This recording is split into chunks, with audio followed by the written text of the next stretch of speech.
Raising the Bets is brought to you by the Star Quest Production Network and is made possible by our many generous patrons. If you'd like to support the podcast, please visit sqpn.com/give.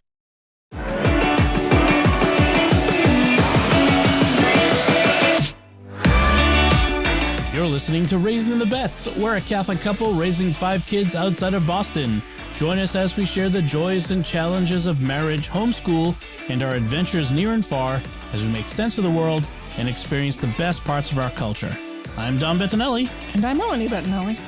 Melanie, last time we talked about St. Thomas, not Aquinas, the apostle. Okay. And the fingers in the side thing, and whether he actually ended up putting his hand in his side. So there was some discussion on the StarQuest Discord. Uh-huh. And Jay Faz, who I think is in the same religious education course. Jay Faz and Lindsay, you have to tell me. It sounded like you guys are in the same religious education program. But Lindsay Sant, who is the host of Catholics of Oz. Okay. And Jay Faz we're talking about, and he says there was a consensus. Jay Faz says there was a consensus from my religious education team that Thomas did not touch Jesus's wounds. Lindsay Sant also put us onto a lecture from a great Australian biblical scholar, Father Frank Maloney, who pointed out that, like the beloved disciple who believed without seeing, this story is for all those believers who have not seen but still believe. John is telling us that we are all beloved disciples. Blessed are those who have not seen and who yet have come to believe. And Lindsay then said, thanks for prompting our discussion through Raising the Bets. Our discussion over the weekend about Thomas and Jesus led me to learn something profound and unexpected. So nice. Awesome, guys. Appreciate that. I assumed that Jay Faz is a guy. Jay Faz sounds like a guy nickname, alias avatar thing, but you can tell me if I'm wrong. And tell me if I misread whether you guys are actually on the same thing, the same group, because that would be kind of cool. Anyway, let's talk about taco stand jelly beans. It is the post-Easter leftover candy clearance sale time. I love haunting the leftover candy aisle. Like every time I go to the pharmacy, I find something to get in the leftover candy 50% off sale bin. Yes. And most of the good stuff is gone by now. Oh yeah. 2 weeks after Easter, it's the dregs. But you've been like complaining about how they don't have jelly beans. Nobody sells jelly beans after Easter. After Easter. Yeah, like jelly bean is an Easter thing, apparently. I mean, it's not like I need jelly beans, but I like jelly beans. And frankly, these days, I don't get enough jelly beans because the kids eat them all, or they leave me the ones that they don't like. I get all the white and black jelly beans. Yep.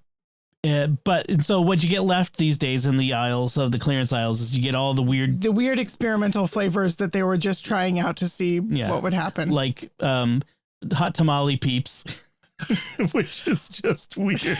Yeah, those have been sitting there. I was shocked to find. Yay.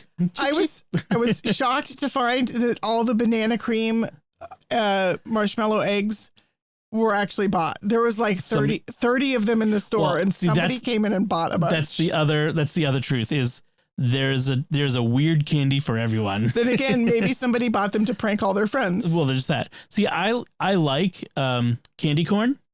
Yeah. People hate candy corn. I actually like candy corn.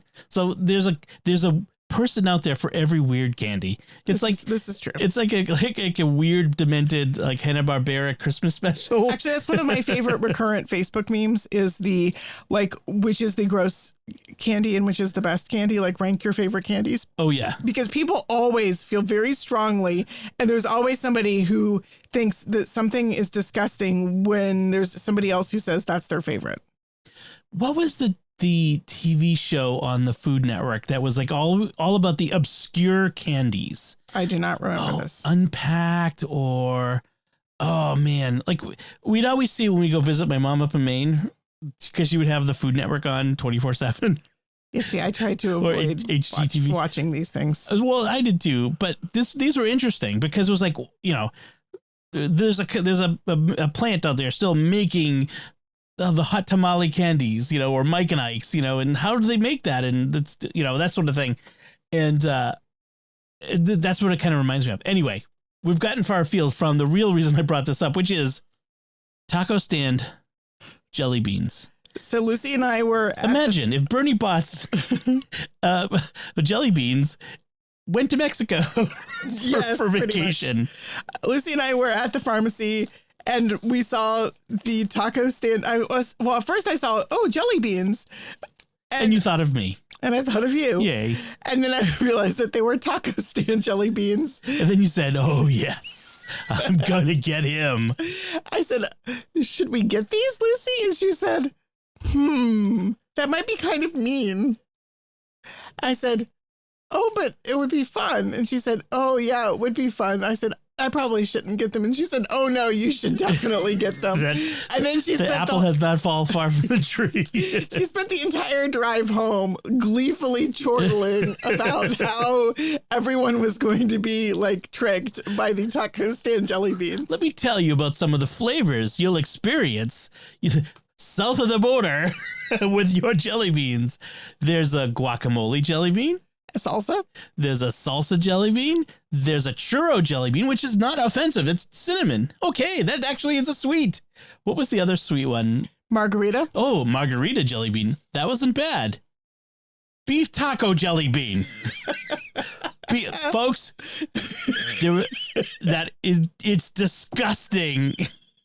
The beef, you put a jelly bean in your mouth, take a bite, and I'm sorry, I don't know what it tastes like. It's like licking the bottom of a fryer vat at a Taco Bell. It is so gross.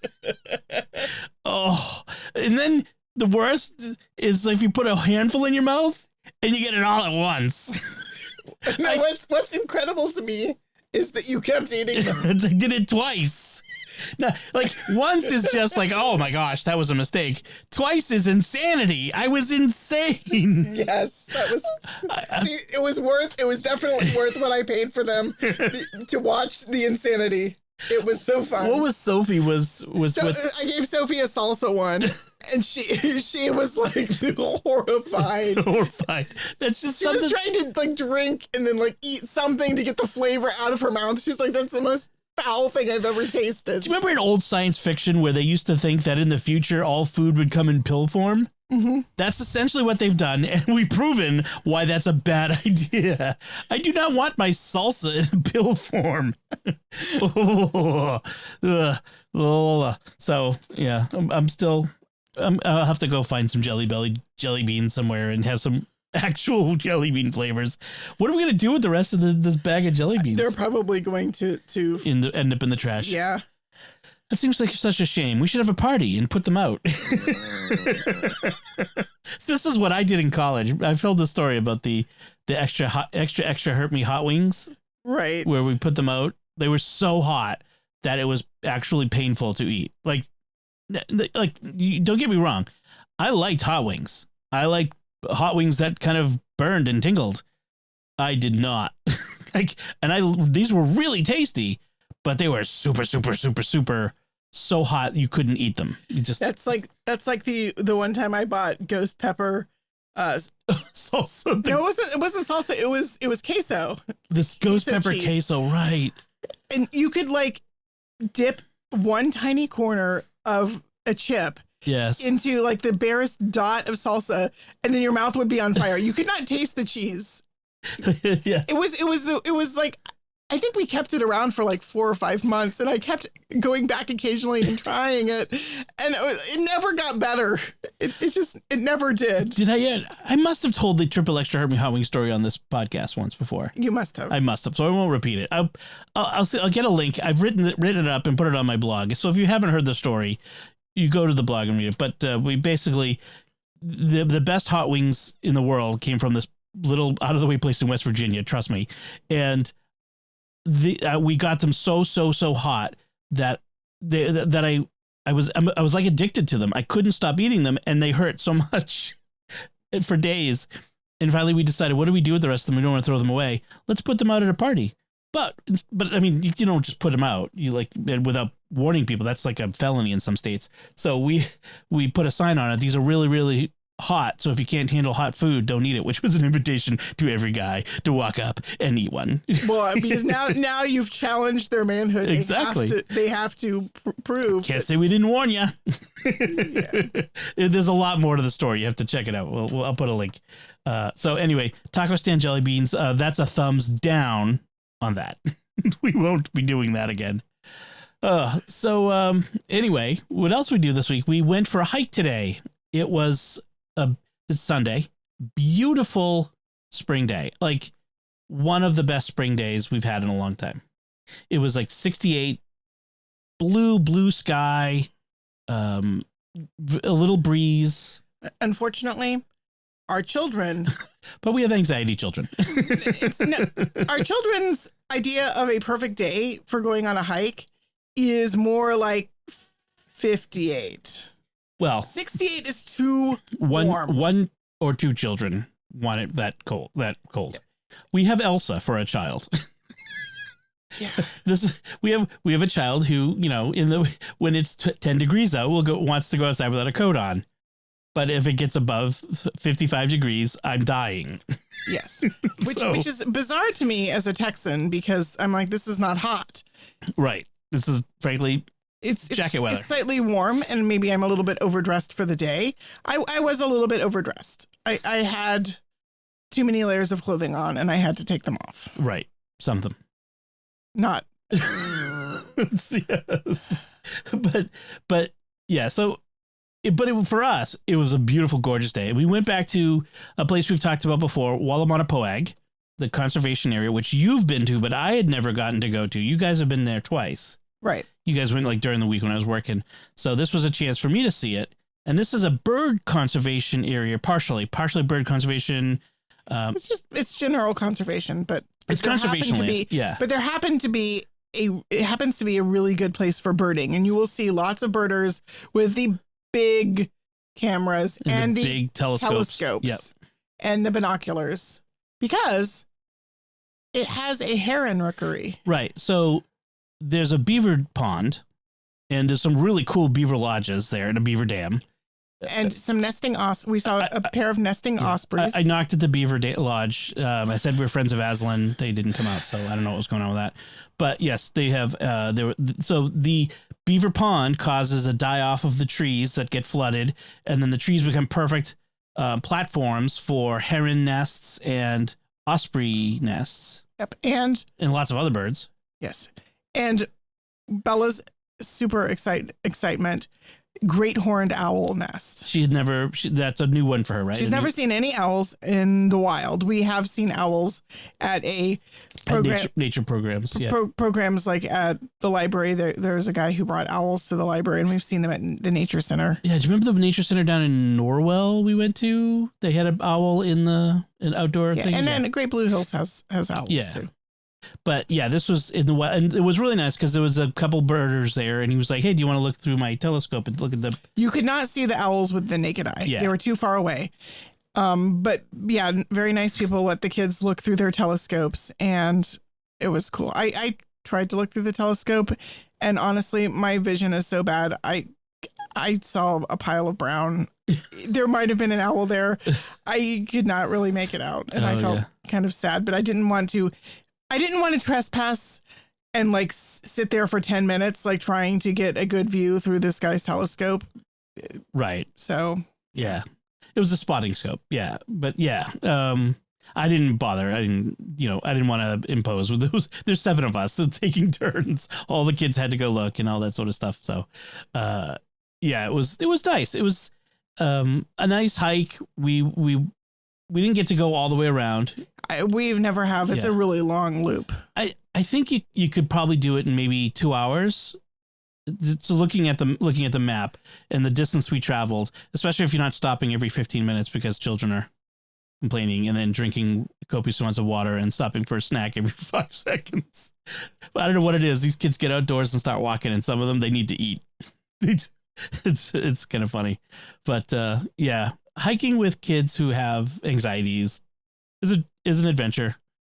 One child gets anxious if some of the kids get too far ahead. Another one just doesn't want anyone around them while they're walking because they're too loud. And, it's just, you deal with it. You sigh. You try to calm them down. Two children at one point both absolutely wanted me to be with them, but one of them wanted to be with me and no one else. Right. An impossible situation. Some days you can't win. Yep. Anyway, other stuff we saw a garter snake. That was very exciting. There was lots of little chipmunks running around. We saw a swallow nest. We saw a swallow going in and out of a nest in a tree trunk, and heard the babies cheeping. That was pretty cute.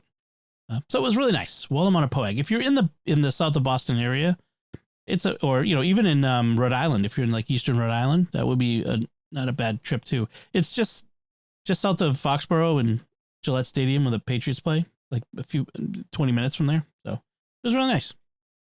So let's talk about what we've been eating besides disgusting jelly beans. So I made a couple of new things this week.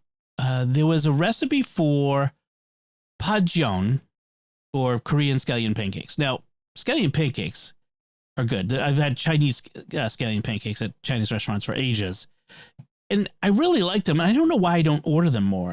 That's kind of a weird thing. I think when I was a kid, my mom didn't order them because they were too popular and there was never enough for everybody, and we'd fight over it. And she's like, well, I'm not getting that because I don't want to have, those fights.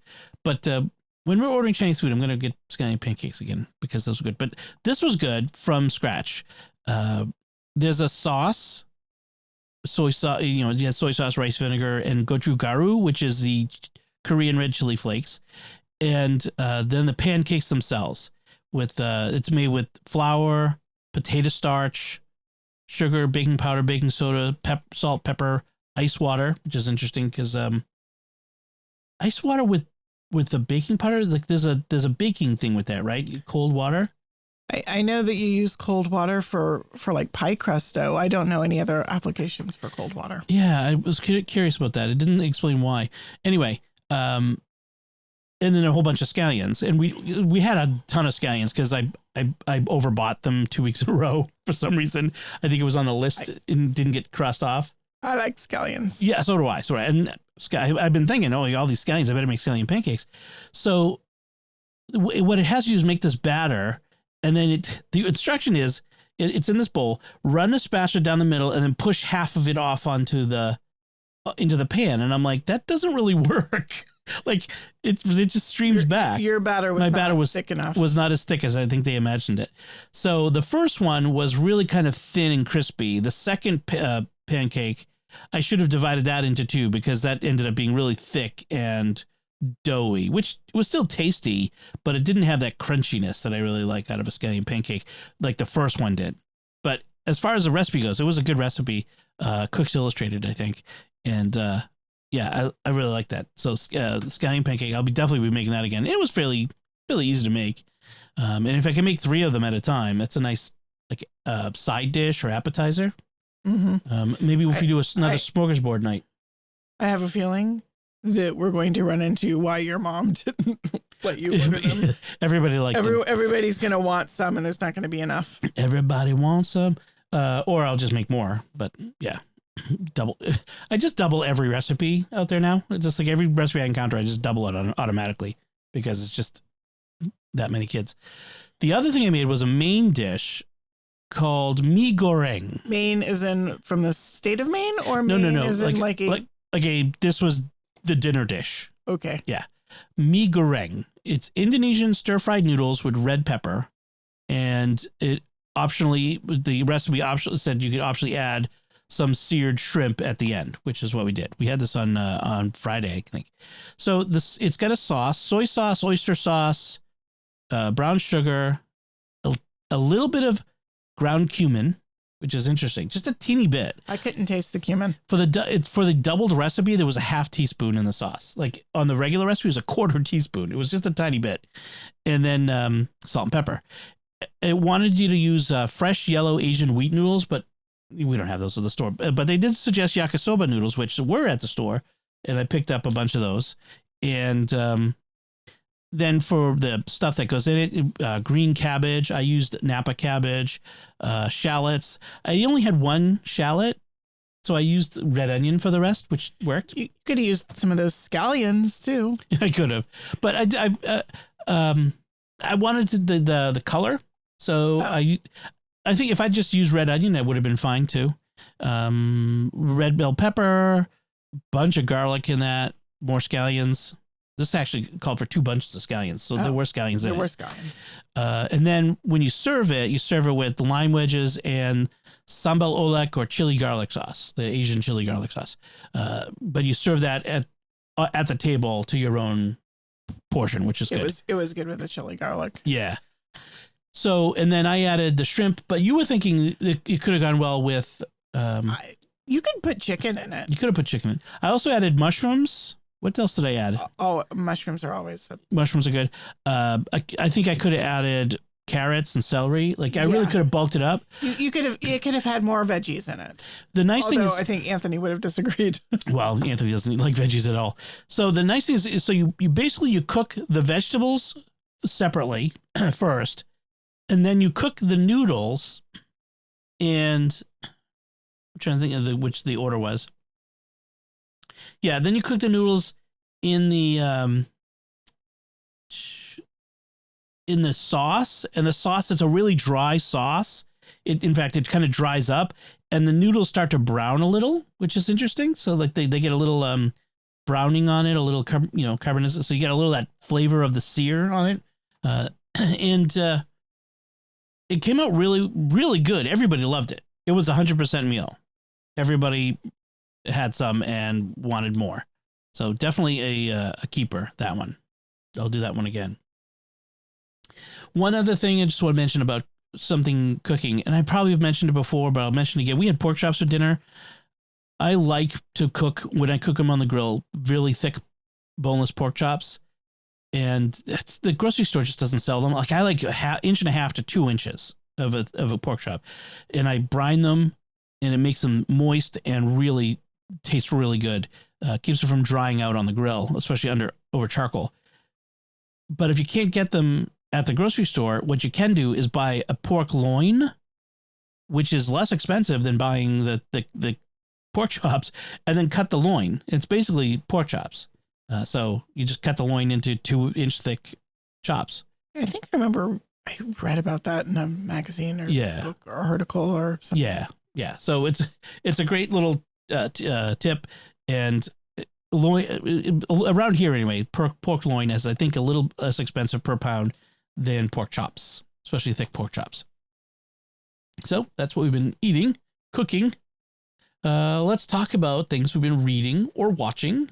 So I went to the movies with Father Chip, and we saw before the return of our series that we do on the Secrets of Movies and TV Shows podcast. We do something called Coffee and Cinema, where Father Chip and I go to a movie. We come out, we get a cup of coffee, and we sit and we talk about our first impressions of the movie, just having seen it. And we haven't done that in 2 years because of the pandemic, and we finally got a chance to be able to do that again. So it's nice. So you'll be able to listen to that on the Secrets of Movies and TV Shows podcast, I think coming up this week. But just as a brief, my impression of this, Father Stew is really good. It is a really good movie. I know some people criticize the language. It is a lot of bad language. There's a lot of swearing. There's a lot of Anglo-Saxon swearing in it. Mm-hmm. Too much. There really is too much. Like I get the authenticity aspect, but it was excessive. Like you really didn't need to do that. But nevertheless, no matter how you feel about bad language, it's a really good movie. And what I really like about it is it doesn't sugarcoat it. It doesn't sugarcoat his journey. It doesn't sugarcoat any of the struggles that he goes through. So really good movie. So I'll talk about, you'll hear me talk more about that in Secrets of Movies and TV Shows. Another thing I just started watching on Apple TV is a series called Slow Horses. And it's based on a book series about, so Slow Horse is about these agents who serve at a particular. I don't. MI5 is basically the British FBI. It's the internal or domestic intelligence, counterintelligence or intelligence unit. They're not exactly law enforcement. They're more like the CIA for internal. If it makes sense. The FBI kind of does law enforcement and domestic intelligence, whatever. So that you have this particular unit at a place. The British always give place names to everything, and so a Slough House is this particular building that these agents work in, and it's where all the screw ups go. It's where all the agents who have dead ended their careers through some error or mistake, and they're all sent here to work out their time before they quit or retire or whatever. And they each have gone there for various dumb reasons. Like one guy left a classified file on a train, and Oops. yeah. And not the end of the world. No one died, but it's just a stupid error and nobody can trust him anymore. And off he goes. And then Gary Oldman plays the guy who runs this unit. And Gary Oldman is just such the method actor. He's so obnoxious, his character.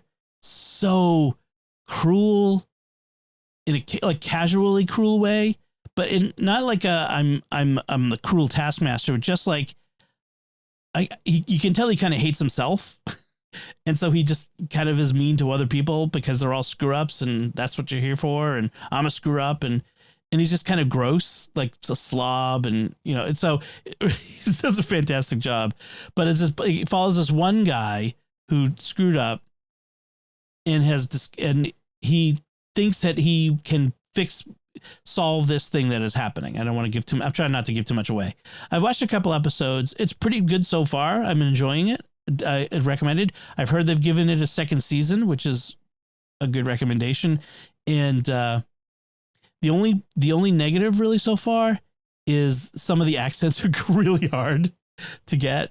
And at times I've been tempted to turn on the subtitles. I would totally turn on the subtitles. Yeah, it hasn't gotten to the point where I just totally can't get it, but there's, it's been close. So those are two things I've been watching. We watched together as a family. We've continuing our MCU watch. We watched the Spider-Man Far From Home, the second Tom Holland Spider-Man movie. So Melanie, what did you think? Your first time watching it? It was good. I mean, I was just saying to you, Spider-Man's not like my favorite of the MCU. And I think that if it didn't tie in with the other MCU movies, I would not be like as eager to see it. If it was just standalone. Right. And it's not like it was a bad movie. It was just more that, I think that partly it's the whole teenage plot that's driven by, I'm not telling you this important thing. I'm concealing it from everyone. That kind of plot just drives me bonkers. Mm-hmm. I do not like the plot that hinges on people not communicating with each other in ways that normal people would. Right. Just like I spend a lot of the movie going, just tell her, just say it. At least in this one, he finally has the conversation with MJ and tells her, and Aunt May knows. And so there's a little bit less of that angst, but there's still some of the, I've got to conceal my identity angst, even though it's glaringly obvious. Like it should be glaringly obvious to everyone. What's the Clark Kent thing? Right. Yeah. So that aside, it was a fun movie. I like Tom Holland. He's fun. And what they do with the Spider-Man in the MCU is more interesting, I think, than the standalone Spider-Mans. The Spider-Man? The Spider-Mans. I don't know. Yeah. My grammar is just getting messed up here. The Tobey Maguire and Andrew Garfield. I never saw Andrew Garfield's. I did see Tobey Maguire.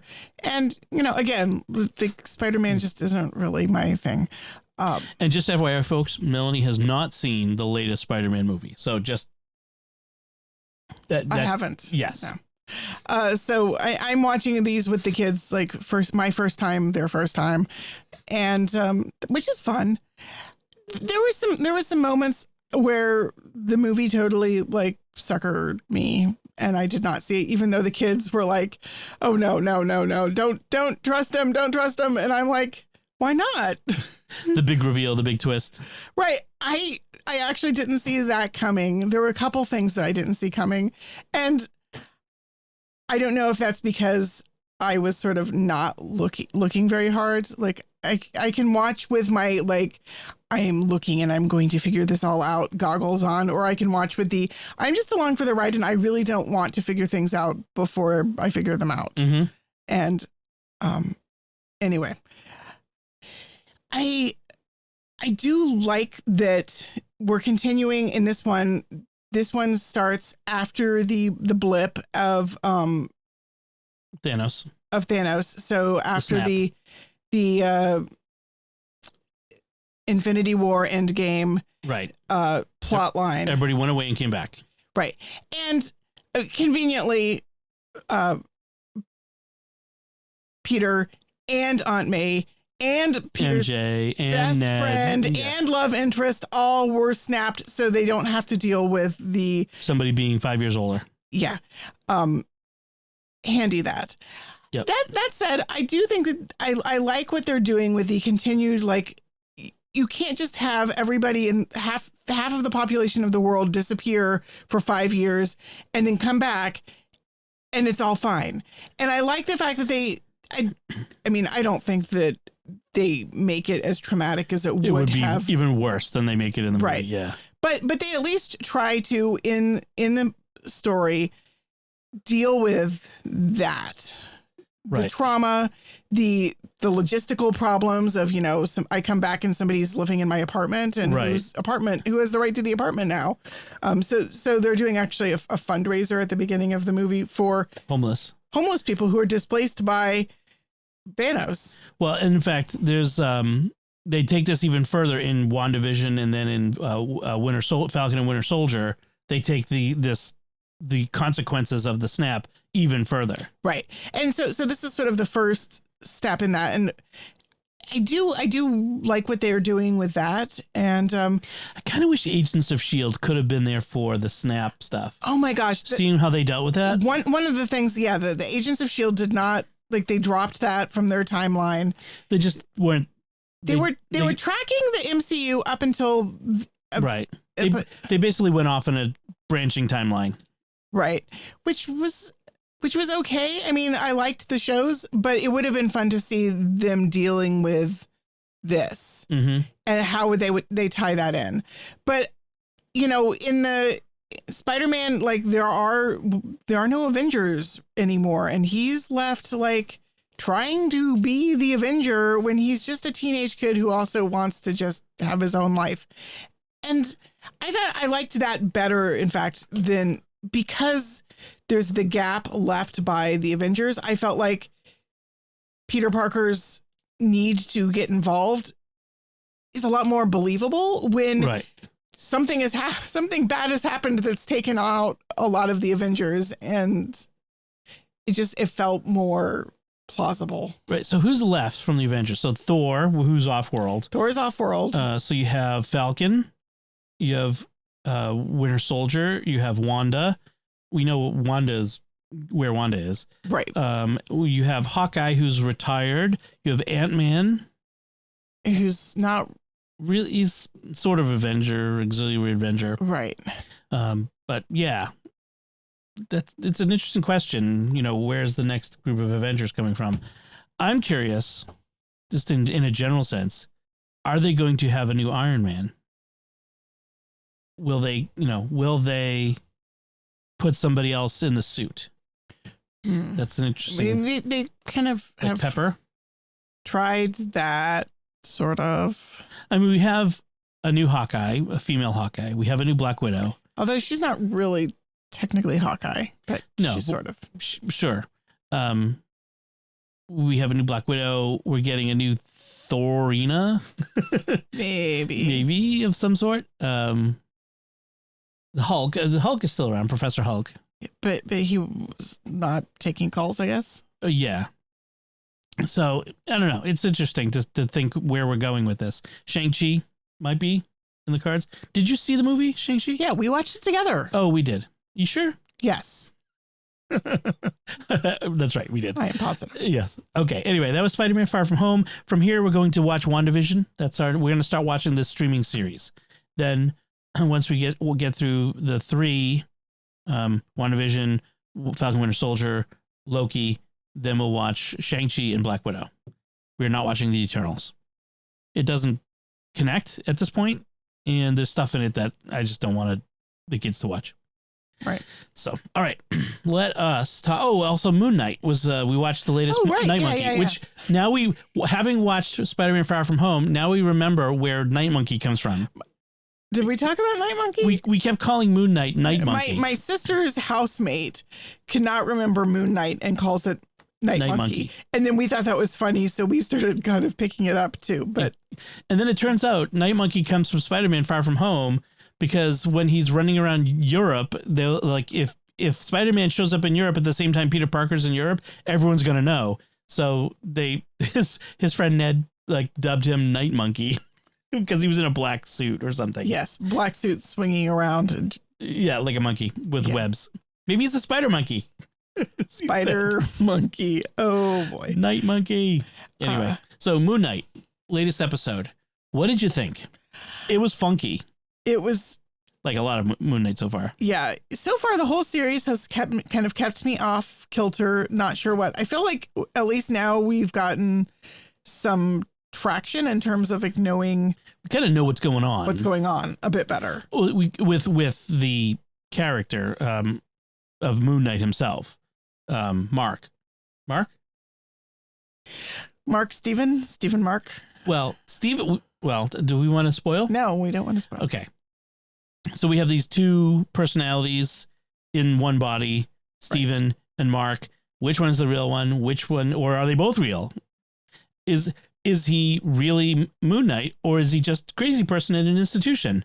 That's what we kind of struggle with. And I was a little at first. I was like, when they first revealed that we were going to be like, oh, now he's in an institution. I'm like, that's been done. But I have to say, I really like this last episode exploring his origins, his background, what made him who he is. He's, damaged goods. So how did he get damaged? What happened to him? What's his, They gave him a backstory which fit plausibly with what we've known so far from just watching his character. And heart-wrenching. Very, very heart-wrenching. Yeah. And I suspect that we're going to find yet a third personality before the show is over. Yes. Somebody else is inside there. Yeah. Because there was one scene where both of them seemed to be surprised, like Mark and Steven, surprised at what they did when not aware. Yeah. So, yep. Yeah. And there's one more episode, right? I think there's only one more episode. There's a lot to wrap up in one episode. And then we still really don't, so far, have any idea how or if this is going to connect with any of the rest of the MCU. I don't know if it is. I wonder, because Shang-Chi didn't really connect. No, but it could still potentially at some point, maybe. Sure, they can bring him in. Right. So, as far as we know, Moon Knight is a one-shot, but that doesn't mean, as a series, doesn't mean they can't bring him into a movie. Right. So this is my question is this the way we're now setting up new characters for the next phase of the MCU, like giving them their own streaming series as opposed to movies? Right. I mean, suppose. In a way, now that they've got this, like, think about what they might have done. If Disney Plus had existed in 2010. Right. Like they brought Hawkeye in by just having him sort of be a background character in the Thor movie. Right. Could he have been given an origin story as a separate series? They brought Black Widow in as a background character in Iron Man 2. That's true. They did. So, yeah, I mean, I think it's entirely possible that they could have brought him in as a streaming series or done a streaming series afterward. After the movie to kind of connect them. And there's kind of what they were trying to do with Agents of S.H.I.E.L.D. to create this TV series that connects to the movies. But because of the exigencies of network broadcast television, it just was hard to make it work. But with streaming, it's a whole different ballgame. Yeah. I think that there's interesting possibilities. I'm wondering what they're going to do or if they're going to take advantage of it or. Right. there's some big master plan online somewhere where they talked about the stuff that's coming out. I don't want to know too much though. No, I know, but there's I like to know that there is a master plan. I mean, honestly, one of the things that sold me on MCU was starting to realize that it was more than just a bunch of disconnected superhero movies, that there was some sort of a bigger overarching plot and vision, and things connected. But right now, where we are in the movies and series, I'm not quite sure how they're all going to connect yet, and so I'm still kind of a little bit leery.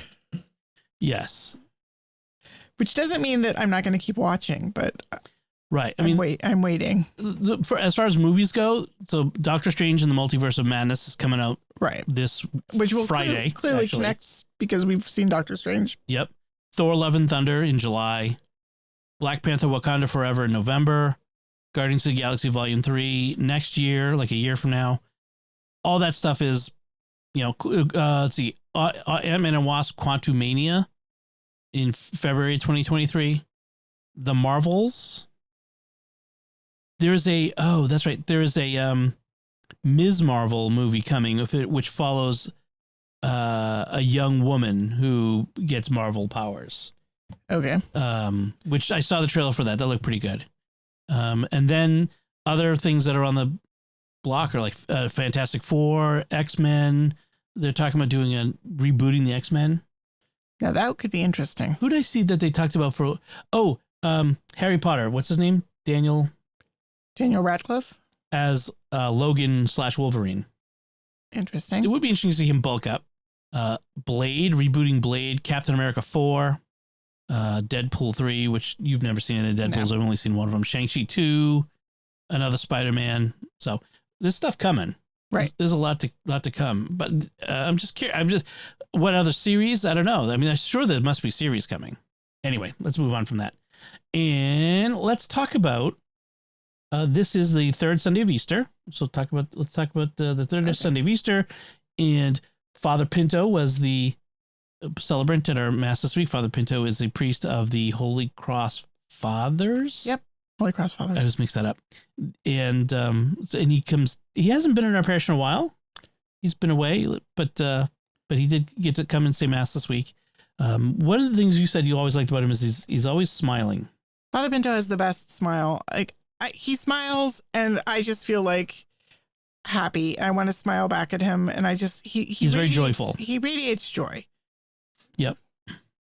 And so just as a reminder of the readings, so the gospel this week is the one that you get every year at this time, which is the disciples have returned to their boats and they're fishing again. Because Jesus told them to go to Galilee. Yeah, go to Galilee. I've gone to Galilee. You said, go back to the beginning. This is where I was.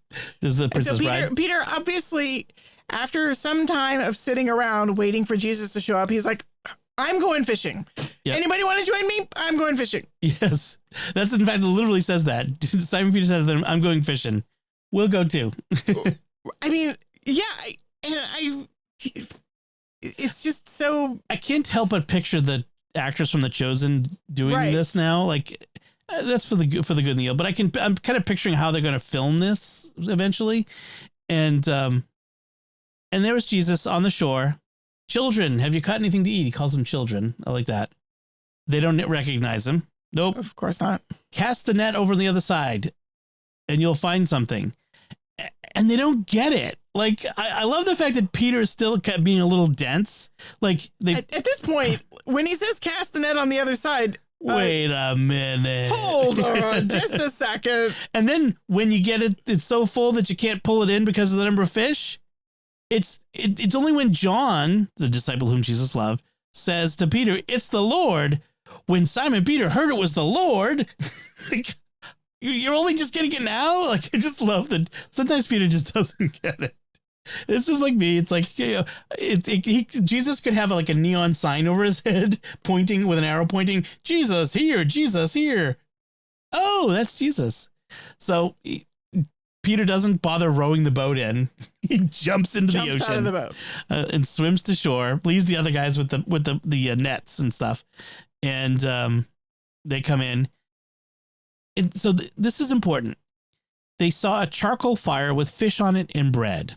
And Jesus says, bring some of the fish you just caught as well. Like, for some reason. Was there not enough fish? Maybe not. So, and then Jesus eats some of the fish. Okay. Why is this all important? There's basically two places in the gospel where we see a charcoal fire, where it's mentioned. Okay. Here and in the courtyard of the high priest, where Peter denies Jesus 3 times. Oh, right. So they're gathered around the charcoal fire.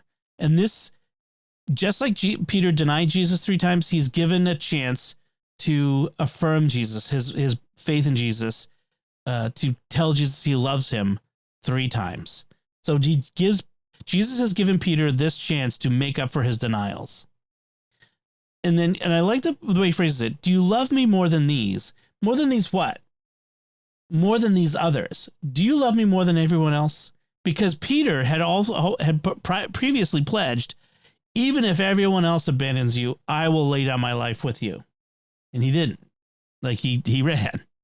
And he denied him. So this is where Jesus asks him, do you still want to say that you love me more than all the rest? And now knowing where he's been and what he's done, Peter says, yes, I do. And he says, good. When you were younger, you went where you wanted. But when you get old, you'll stretch out your hands and someone will dress you and lead you where you do not want to go, which is predicting his crucifixion, that Peter will be crucified in Rome essentially later on when he's an old man. And so Peter knows what his fate will be at this point. But I just really love that. Now, Father Pinto made a really nice point here. Yep. Where he says that Jesus, for the triple affirmation, yes, Lord, I love you. When Peter says, I love you, Jesus connects that with a mission. If you love me, feed my sheep. Yes. If you love me, tend my flock. If you love me, feed my lambs. Like, it's not just enough to say that you love me. You have to do the thing that people who love me do, which is to take care of my sheep. You're now the shepherd of the flock, is what he's telling them. Right. And Jesus, who has said, I am the good shepherd, is now saying, you're the shepherd now, Peter. You're the shepherd. You're the shepherd. Be the shepherd. Be the shepherd. Be the ball, Danny. Be the ball. If you love me, you'll be the shepherd and you will love my sheep. You will smell like the sheep. I've been around sheep. They do not smell good. Yeah.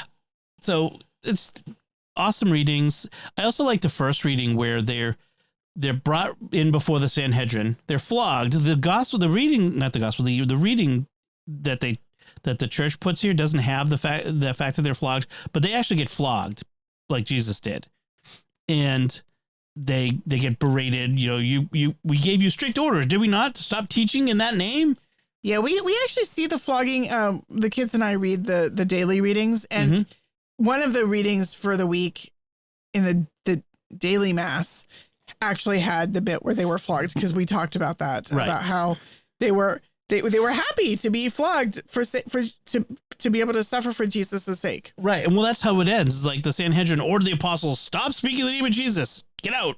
And so they left and rejoiced that they'd been found worthy to suffer dishonor for the sake of the name. Woohoo!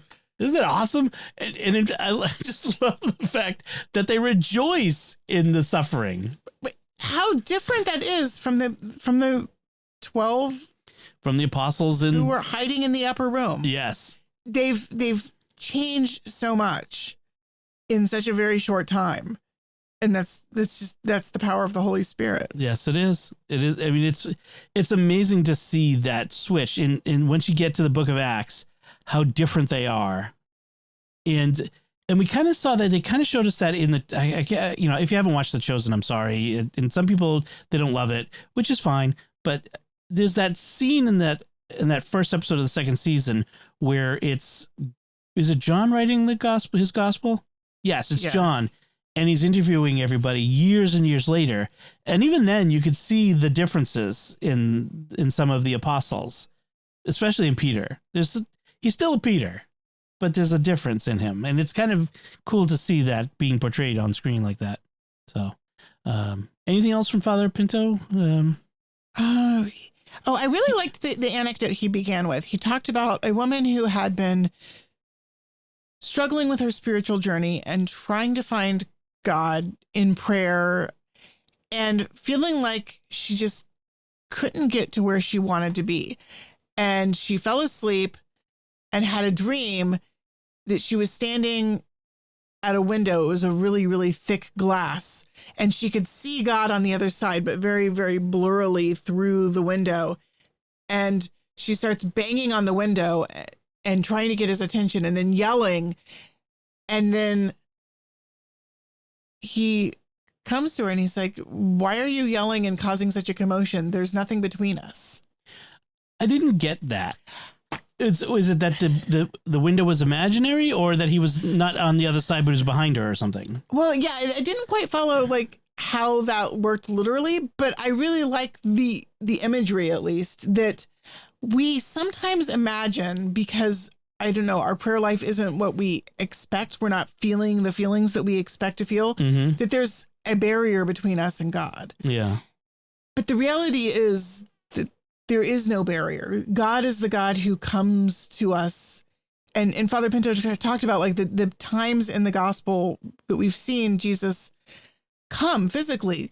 You know, he heals the lepers by touching them. He heals the dead man by putting his fingers in his ears, and he raises the girl from the dead by grabbing her hand and pulling her up. He's right there physically with us. That's why the incarnation happened, so that he could be with us, and that the ascension doesn't change that closeness, that intimacy that he wants to have with us. And the barriers there that we're feeling, it's not real. That's our own fears, our own lack of trust, our own hesitation. I mean, it feels real. We feel like there's a distance between us and God, but that's not the reality from God's perspective. Right. He is not far away from us. He is near. He is close. I mean, especially when we receive him in the Eucharist, but he's always near. Right. That's good. It's good. I was telling Melanie, I sometimes when Father Pinto preaches, he has a strong accent. He's Indian, and he speaks in very measured tones, I think, so it's to be clear, but it's so measured and so soft that it's very, it's soporific. And I sometimes drift a little while he's preaching. I never drift when Father Matt is preaching. It's just a difference in style. But I really like his homilies. I just wish I could pay attention better. I take notes. I pull out my phone. My notes are horrible. They're like very illegible because I am really bad at typing on the phone. But just the act of trying to type. Trying to record. Yeah. It engages my brain like more actively instead of passively. And it helps me stay awake. I should do that too. I just feel awkward like being on my phone at mass. I shouldn't care what people think. I should just. I've started using my phone to follow along with the mass readings because the type on it is much bigger than in the missalette, and I just can't. We're getting old. I'm old. You're like your dad. Your dad uses his phone with large type. Right. And this is the thing is I'm not so self-conscious about it because both of my parents do it, and yeah, they're just. Who cares what people think? I know that I'm not using my phone to text in the middle of mass or to like surf the web. I'm using it as a tool to help me participate better. Father Pinto also he ended by saying that reminding us that just like Peter is given a mission to go feed the sheep, that our relationship with God is lived out through our relationship with other people, that we have to go out and connect with other people, bring love to other people. Otherwise we are holding God at arm's length. Right. Excellent. Good. I think that should do it for this time. We want to take a moment to thank our patrons who make it possible for us to create Raising the Bets, including Rebecca L., Attila H., Michael C., Joseph O., and Keith M. Their generous donations at sqpn.com/give make it possible for us to continue Raising the Bets and all the shows that Star Quest. You can join them by visiting sqpn.com/give. So that's it from us. We'll have links from our discussion in our show notes at sqpn.com/bets. That's BETTS. Send your feedback at the SQPN Facebook page, facebook.com/StarQuestMedia. Send an email to bets@sqpn.com or visit the StarQuest Discord community at sqpn.com/discord. Until next time, I'm Dom Bettinelli. And I'm Melanie Bettinelli. Thank you for listening to Raising the Bets on StarQuest.